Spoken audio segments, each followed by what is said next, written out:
As city and county officials remain paralyzed trying to manage Burien's out-of-control encampment crisis. There's predators coming in from the community and preying on the people in here.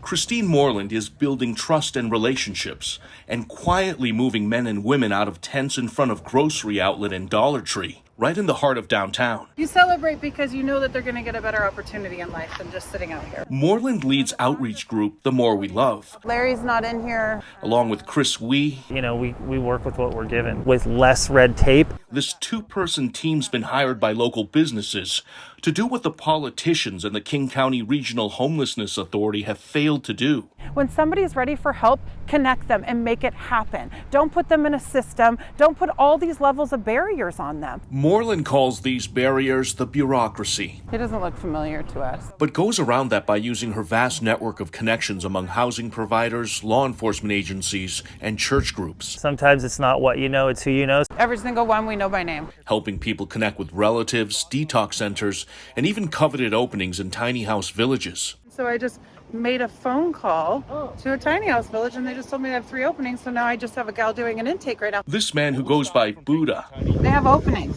says he's seriously considering the offer. Why do you trust Christine and her crew? So far, she's done what she said she would. Moreland says the key is to call this actually what it is. We have a drug epidemic.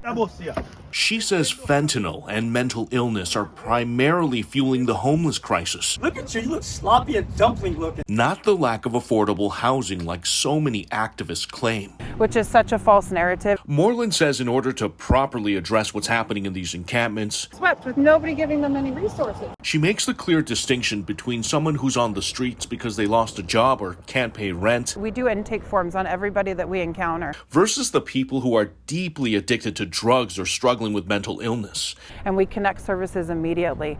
She says in her experience, the vast majority fall into the latter two categories. Get these people detox, clean, and in safe circumstances. Once she identifies the circumstances, she tries to match them up with the right situation, instead of just warehousing them like so many housing-first options. Do you think housing somebody behind a closed door so that they can just use and die without continuum of care or assistance in that housing is really effective housing? And this personal touch and consistency being out here is working. Rico, you up for the morning? In a span of 1 month, Moreland has managed to convince more than 24 homeless men and women to leave this downtown encampment, including the one along Ambom Road. Do you want to know? Do you really want to know what's going on in your city? However, there is still a long way to go, and The More We Love is not contracted to address all of them. This is a predator's heaven. Drugs and trafficking. Multiple encampments have been cleared, but others have popped up back at new and more visible locations. Even the city's 4th of July parade had to be rerouted because of the horrible optics.